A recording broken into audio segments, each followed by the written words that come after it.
Gregory, on my word, will not carry coals. No, for then we should be colliers. I mean, we being collar will draw. While you live, draw your neck out o' the collar. I strike quickly, being moved. But thou art not quickly moved to strike. Dog of the house of Montague moves me. To move is to stir, and to be valiant is to stand. Therefore, if thou art moved, thou runnest away. Dog of that house shall move me, to stand I will. Take the wall of any man or maid of Montague's. That shows thee a weak slave, for the weakest goes to the wall. True, and therefore women, being the weaker vessels, forever thrust to the wall. Therefore I will push Montague's men from the wall, and thrust his maids to the wall. The quarrel is between our masters and us, their men. 'Tis all one, I'll show myself a tyrant when I have fought the men. I will be cruel with the maids, and cut off their heads. The heads of the maids? Aye, the heads of the maids. Or their maiden heads, taking one sense thou wilt. They must take it in sense that feel it.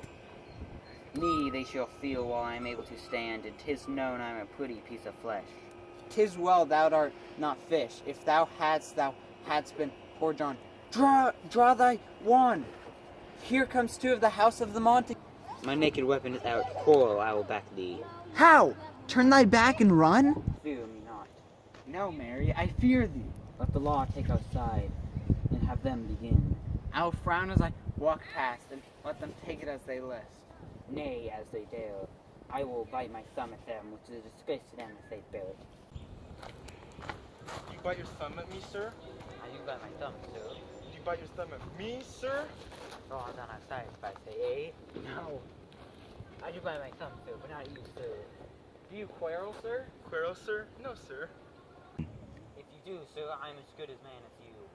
No better? Well, sir.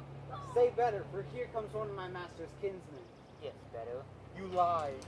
Draw, if you be men. Gregory, remember thy swashing blow.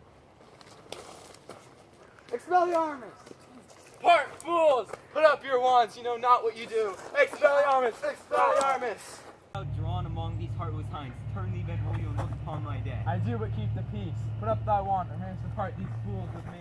What? Drawn and speak of peace? I take the word as I hate hell all Montague and thee. Have at thee, coward. Wands, spells, and wizards! Strike! Beat them down! Down with Down with the Montagues! What noise is this? Give me my wand, ho! A clutch, a clutch. Why call you for a wand? My wand, I say! Old Montague is scum and flourishes his blade in spite of me. Thou villain Capulet! Hold me not! Let me go! Thou shalt not move 1 foot to seek a foe! Rebellious subjects, enemies to peace, profaners of this neighbor-stained steel. Will they not hear? What ho, you men, you beasts, that quench the fire of your pernicious rage, with purple fountains issuing from your veins, on pain of torture from those bloody hands. Throw your mistempered weapons to the ground, and hear the sentence of your moved prince. 3 civil brawls, bred of an airy word, by thee, old Capulet and Montague, have thrice disturbed the quiet of our streets, and made Verona's ancient citizens, cast by their grave beseeming ornaments, to wield old partisans in hands as whole. Cankered with peace to part your cankered hate, if you ever disturb our streets again, your lives shall pay the forfeit of the peace. For this time, all the rest depart away. You, Capulet, shall go along with me, and Montague, come you this afternoon to know your farther pleasure in this case. To old Freetown our common judgment, once more on pain of death, all men depart. Benvolio, nephew, the night approaches. Let us go inside.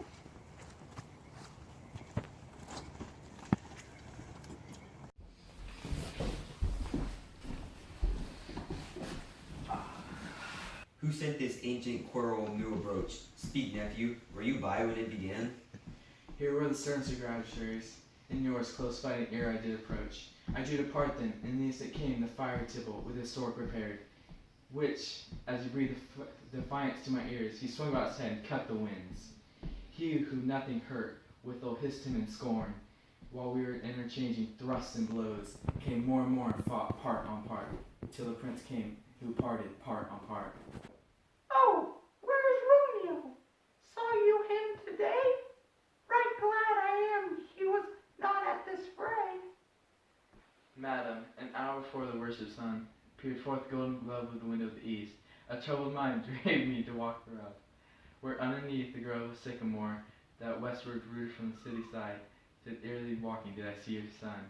Towards the maid, but he was aware of me, stole into the cover of the wood. I, measuring his affection by my own, that most are busied when they are most alone, pursued my humor, not pursuing his, and gladly shunned, too gladly fled from me. Many a morning hath he there been seen, with tears augmenting the fresh morning dew, adding to clouds more clouds with his deep sighs. But also soon as the all-cheering sun should in the furthest east begin to draw, this shady curtains from a royal bed, away from the light steals home my heavy son, and private in his chamber pens himself, shuts up his windows, locks far daylight out, and makes himself an artificial night. Black and pretentious must his humor prove, unless good counsel may the cause remove. My noble uncle, do you know the cause? I neither know it nor can learn of him. Have you ever importuned him by any means? Both by myself and many other friends, but he, his own affection's counselor, is to himself, I will not say how true, but to himself so secret and so close, so far from sounding and discovery, as the bud bit with an envious worm, ere he can spread his sweet leaves to the air, or dedicate his beauty to the sun.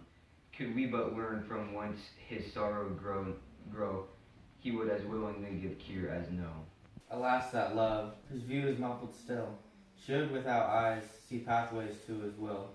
Where shall we dine? O me, what fray was here? Yet tell me not, for I have heard it all. Here's much to do with hate, but more with love. Why then, O brawling love, O loving hate, O anything, of nothing first create, O heavy lightness, serious vanity, misshapen chaos of well-seeming forms, feather of lead, bright smoke, cold fire, sick health. Still waking sleep, that is not what it is. This love feel I, that feel no love in this. Dost thou not laugh?